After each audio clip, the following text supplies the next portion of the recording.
What's up guys? Welcome back to my YouTube channel. Those who are new here for the first time, my name is Patrick Mwema. And please guys, if you haven't subscribed to my YouTube channel guys, you don't know what you're missing, please just subscribe, finya kengele hapo chini. Just click subscribe button there, and then whenever I upload new content, you'll be notified and be the first person, to get the synopsis of my content that I've already uploaded. So guys, last time through my Facebook account, guys, I told you I'm going to tell you what happened in 1994 in the Republic of Rwanda. And this is the day, by the way. This is the day that you've been waiting for.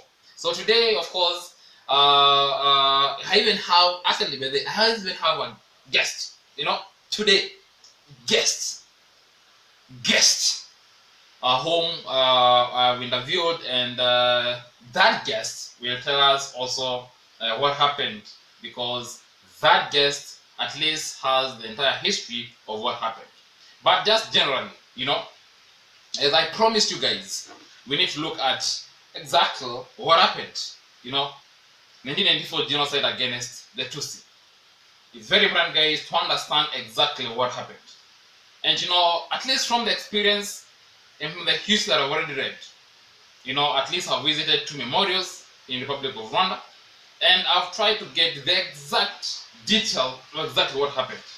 So guys, just to give you, a summary of exactly what happened, in 1958, that is when actually this particular genocide actually started. The characterization started from 1958. And at that moment, of course, most of the Tutsis were killed. And then they flew away, of course, to other countries. Before now, it became much more in 1994. But it's very important for us to understand exactly what caused this particular genocide. It is very important for us to understand that. And from the information that I got when I visited the various memorial sites, actually it was the issue of divide and rule tactics. This kind of fight or conflict was actually started by the European countries, the white people. Remember, Rwanda was under the leadership or under the colonization of Belgium and also France in some circumstances, and also USA also came on board. Now, these European guys started, issuing kind of, using tactics on how they can actually conquer. So first they befriended the Tutsi first. Then they decided to educate them, But now when they realized that actually Tutsi are becoming much more wise and knowledgeable, now they decided, and when you educate the people, when you educate, the people are not educated and they get the knowledge, definitely you can't rule over them, because they understand their rights and they know what they need. And because it became a bit difficult, for the European to colonize this particular country, then now they decided to go against the Tutsi and they befriended the Hutu. And now in the process, that's when they decided now to, eliminate the Tutsi. And that was the genesis of the genocide. Remember before, the people of the Republic of Rwanda, they were living in harmony. Like in harmony, there was no issue of tribe. But now the white people decided to divide this country, which is absolutely very bad, terrible thing to do. When a country is living together in harmony without issue of tribes. And we know in our various countries actually, tribal lines are the one which are finishing our countries. Tribal is what is killing our people. And that is what was used here in Rwanda. They started now making different identification, that one tribe they are tall, they have long nose, they are dark, they are short, those kind of separation. That is the tactic that the European used, which is very terrible. And hence in the process, now the Hutu started eliminating the Tutsi. Now the bad part of it, actually this killing were being facilitated by the government by then. They were being supported by the government. And of course, by their masters, the colonial masters. Where on earth can a government, facilitate elimination of a particular group on its own people? That's sometimes I normally say African leaders sometimes have a problem. Because how can you, your own people, decide that you need to eliminate a particular group and they have done nothing completely? Completely nothing. That is what happened to the Tutsi. The Hutu, supported by the government, by the local administrations, they started eliminating the Tutsi. However, of course, we had the saviors, the rebel group, whom now tried to salvage the situation here in Rwanda.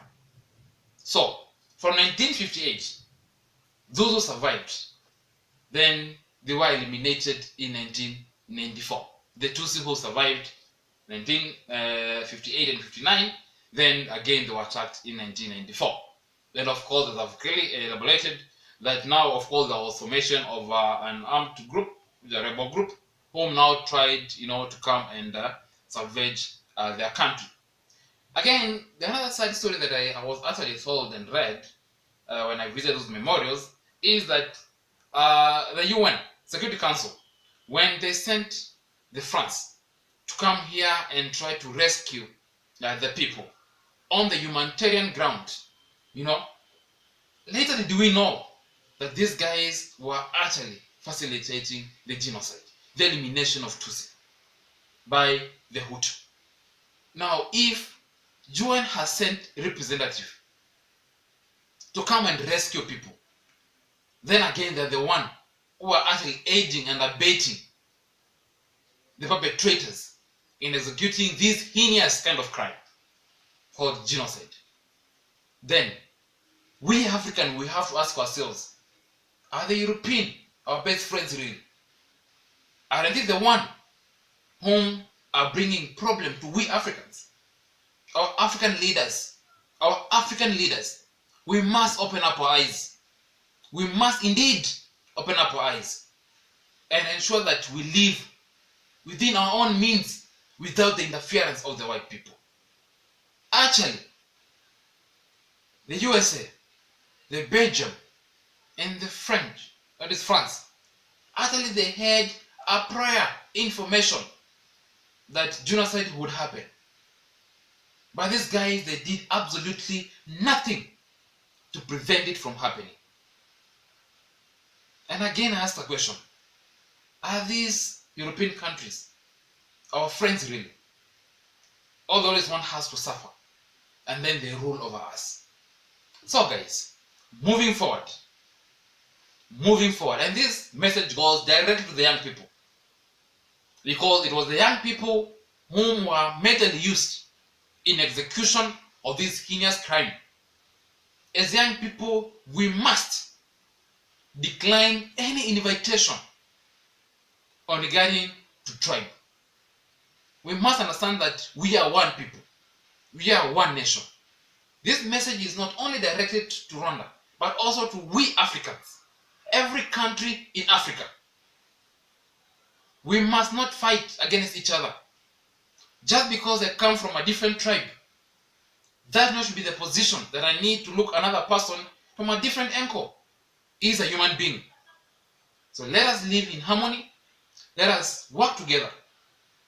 Regardless which tribe that you come from, we are all human beings.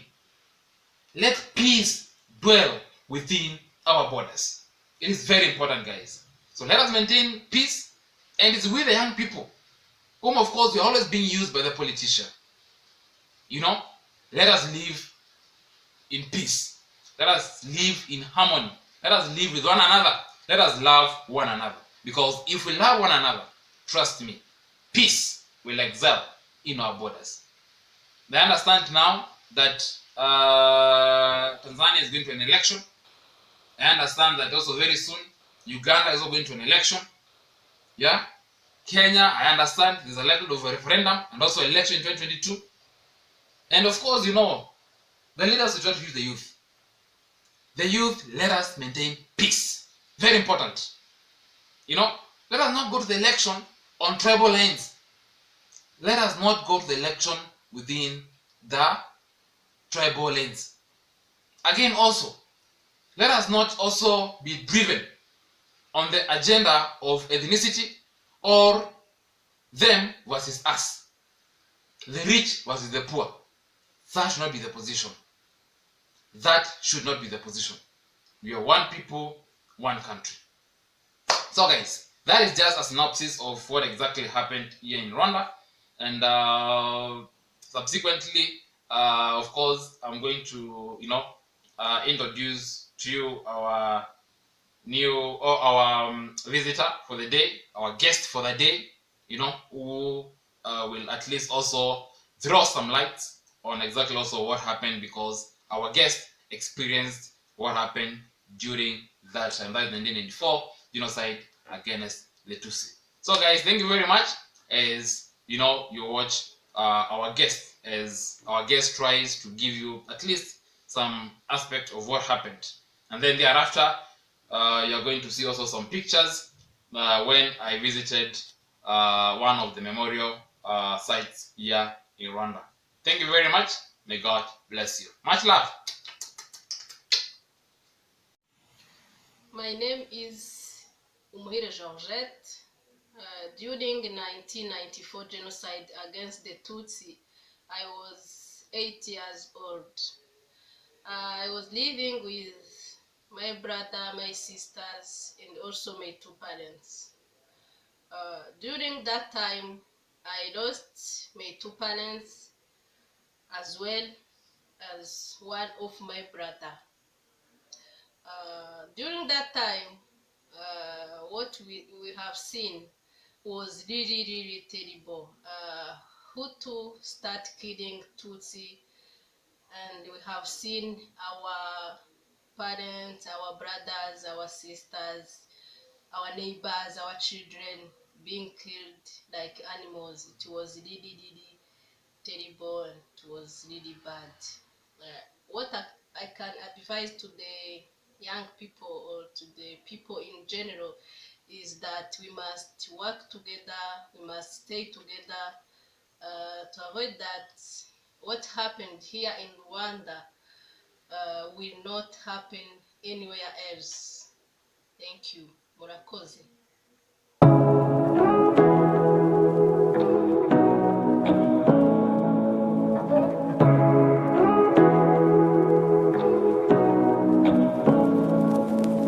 Say what you wanna say to me now. I wanna wake up with you in the morning. Show me there's nothing fake to you now. I wanna wake up with you in the morning. Say what you wanna say to me now. I wanna wake up with you in the morning. Show me there's nothing fake to you now. I wanna wake up with you in the morning. Turn this room, turn it to an ocean. Let me float around. Eyes closed, like we're dreaming even when we're not. You and me got a whole other meaning, I don't know how.